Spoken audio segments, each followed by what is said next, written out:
The big match CSK versus RCB, the big rivalry বা big derby match কিন্তু হতে চলেছে সিএসকে ভার্সেস আরসিবি। দুটো টিমই কিন্তু তাদের প্রথম ম্যাচ জিতে আসছে এবং সেকেন্ড জয় কোন টিম তুলে নেবে সেদিকেই লক্ষ্য থাকবে কিন্তু আমাদের। সিএসকের হোম গ্রাউন্ডে কিন্তু খেলা হবে, তো পিচ কিন্তু স্পিনারদের জন্য অনেকটাই ভালো থাকবে, কারণ আগের দিন আমরা খেলা দেখেছি এবং এখানে হেড টু হেড কিন্তু 33 বারের মধ্যে 21 বারই কিন্তু সিএসকে ম্যাচ জিতে নিয়েছে। তো আগের বার 2024 সালের শেষ খেলাটা তো আমরা দেখেছিলাম, তো তার জন্য কিন্তু বিগ ডার্বি কিন্তু হতে চলেছে সিএসকে ভার্সেস আরসিবি। তো বন্ধুরা, welcome to my channel Crifo talk, cri for cricket, fo for football. তো ক্রিকেট ফুটবলের কিন্তু প্রচুর তথ্য এবং প্রতিদিন অ্যানালাইসিস কিন্তু আপনারা সবার আগে দেখতে পারবেন। তার জন্য আপনারা অবশ্যই সাবস্ক্রাইব করে রাখেন, তাহলে নতুন নতুন ভিডিও সবার আগে আপনাদের কাছে পৌঁছে যাবে। এবং চলেন সিএসকে এবং আরসিবি ম্যাচে কে জিতবে, কতটা রান হতে পারে এবং গড় অনুপাত, হেড টু হেড কত, কোন টিম কিন্তু প্লেইং 11 চেঞ্জ করবে, ভুবনেশ্বর কুমার কি ব্যাক করবে, সেটাই কিন্তু দেখার বিষয়। তো চলেন সম্পূর্ণ ভিডিওটা দেখতে থাকি। আগের দিন সিএসকেও কিন্তু পরাজয় করেছে মুম্বাই ইন্ডিয়ান্সকে এবং আরসিবি কিন্তু কেকেআরকে হারিয়েছে। আরসিবির প্রত্যেকটা ব্যাটসম্যান ফিল সল, বিরাট কোহলি, রজত পাটিদার কিন্তু অসাধারণ ফর্মে আছে এবং সিএসকেরও কিন্তু রচিন রবীন্দ্রা, ঋতুরাজ গায়কোয়াড়, জাদেজা এবং বল হাতে কিন্তু নূর আহমদ, খালিল আহমেদ দুজনেই কিন্তু ফুল ফর্মে দেখা যাবে। ফার্স্টেই যদি আরসিবির টিম প্লেইং 11 নিয়ে কথা বলা হয়, তাহলে হয়তো একটা পরিবর্তন হতে পারে। শুরু থেকেই Phil Salt, Virat Kohli, impact player দেবদূত Padikkal, Rajat Patidar, Liam Livingstone, Jitesh Sharma, Tim David, Krunal Pandya. কিন্তু বোলিংয়ে যে চেঞ্জটা হতে পারে সেটা হলো ভুবনেশ্বর কুমার কিন্তু এন্ট্রি নিতে পারে সিএসকের ম্যাচে। বাকি আগের দিনে কে বদল যেতে পারে, কারণ জস হ্যাজেলউড খেলবে, ইয়াস দেওয়ালও খেলবে, রাশিদ সালাম হয়তো চেঞ্জ হতে পারে, সুরেশ শর্মাও খেলবে।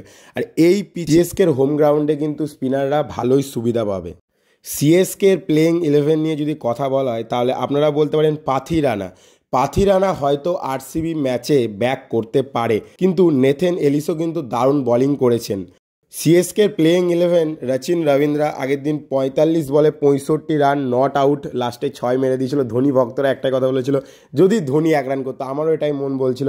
রাহুল ত্রিপাঠী ওপেনিংয়ে এসেছিল, ঋতুরাজ গায়কোয়াড় তার জায়গাটা ছেড়ে দিয়েছিল, কিন্তু আমার মনে হয় রচিন রবীন্দ্রা এবং ঋতুরাজ গায়কোয়াড় ওপেনিং করলে হয়তো সিএসকের ওপেনিংটা আরও ভালো হবে এবং রাহুল ত্রিপাঠী 3 নম্বরে ব্যাটিংয়ে আসতে পারে।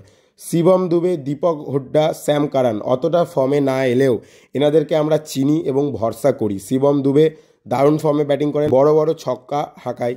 Dipak Hooda, Sam Curran, Jadeja, MS Dhoni, Ravindra Ashwin, Noor আহমেদকে কিন্তু যতটা সম্ভব 10 কোটি টাকা দিয়ে কিনেছিল সিএসকে এবং প্রথম ম্যাচেই তিনি তার জাত চিনিয়েছেন, 4টে উইকেট কিন্তু নিয়ে নিয়েছেন। এবং তারপরে আমরা যাকে দেখেছিলাম সেটা হলো নেথেন এলিস, কিন্তু অনেকজনই বলেছিলেন যে এখানে সিএসকে পাথি রানাকে খেলাতে পারে। আগের দিন এলিস একটা উইকেট পেয়েছিল, তো দেখা যাক পাথি রানা কি ব্যাক করে। Are the 12 man Khalil Ahmed কিন্তু আগের দিন তিনটে কিন্তু উইকেট টেকেন করেছিল। তো এই হতে পারে কিন্তু দুটো টিমের প্লেইং 11। পিচে কিন্তু বোলাররা ভালোই সুবিধা হবে, অ্যাভারেজ স্কোর 180-90 এবং এই পিচে যতটা সম্ভব হাই স্কোর 246 5 উইকেটে হয়েছিল এবং লোয়েস্ট স্কোর এই আরসিবি টিমেই 70 রান অল আউট হয়ে গেছিলো, যতটা আমরা জানি এবং জেনে এসেছি সেটাই আপনাদেরকে দেখালাম। তো সেই 70 রান কি আবারও ব্যাক করবে আরসিবি ফ্যান এবং সিএসকে ফ্যান কি বলছে? আর আপনারা এরকমই ক্রিকেট এবং ফুটবল নিয়ে তথ্য জানার জন্য অবশ্যই ক্রিফো টককে সাবস্ক্রাইব করে রাখবেন, নতুন নতুন তথ্য সবার আগে আপনারা পেয়ে যাবেন। তো আগামী দিনের ম্যাচে আপনার কাকে সাপোর্ট করছেন, সিএসকে না আরসিবি, জিতবে কোন টিম? আমরা যদি সিএসকে এবং আরসিবি টিম আগে যে ম্যাচে জিতে এসেছে, আরসিবি কেকেআরের বিরুদ্ধে কিন্তু অসাধারণ পারফরমেন্স করেছে। বিশেষ করে ফিল সল্টকে নিয়ে অনেক প্রশ্ন ছিল, সেখানে ফিল সল্ট চ্যাম্পিয়ন্স ট্রফিতে না চললেও তিনি দেখিয়ে দিয়েছেন আইপিএলে দারুণ খেলবেন এবং আগের বছরও কেকেআর হয়ে দারুণ ওপেনিং করেছিলেন। বিরাট কোহলি দুর্দান্ত ফর্মে আছেন, দেবদূত পাডিক্কল আর একটু ফর্মে ফিরলে ভালো হবে। রজত পাটিদার দারুণ মানে অ্যাজ এ ক্যাপ্টেন্সিও দারুণ করছেন, অ্যাজ এ প্লেয়ারও দারুণ খেলছেন। লাইন লিভিংস্টন 5 বলে 15 করেছিলেন, তার মধ্যে 14 রান এসেছিল বাউন্ডারি থেকে, তারপরে আর কাউকে ব্যাটে আসতে হয়নি। মানে বুঝতে পারছেন কেমন ফর্মে আছে টিমটি। এবং যদি আমরা সিএসকের দিকে চলে যাই, তাহলে আমরা দেখব রচিন রবীন্দ্রা একটা দারুণ ফর্ম এবং দুর্ধর্ষ প্লেয়ার।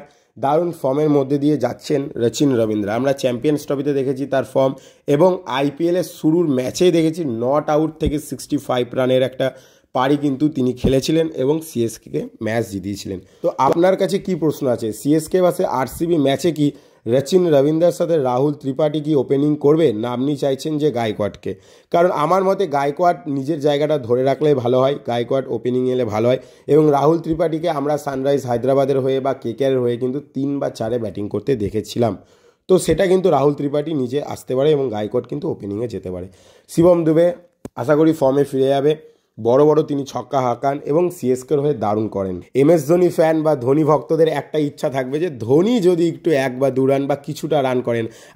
আগের দিন তিনি ব্যাটে রান পাননি, 2 বলে 0 করেছিলেন। সিএসকের সবথেকে ফেভারিট প্লেয়ারই কিন্তু এমএস ধোনি, তারা এমএস ধোনির জন্যই কিন্তু সিএসকে ভালোবাসে, তাই ধোনির ব্যাটে রান অবশ্যই তারা চায়। এবং আগের দিন আমরা দেখেছিলাম 0.12 সেকেন্ডের মধ্যে কি অসাধারণ লেভেলের কিন্তু একটা স্টাম্পিং করেছিলেন এই বয়সেই।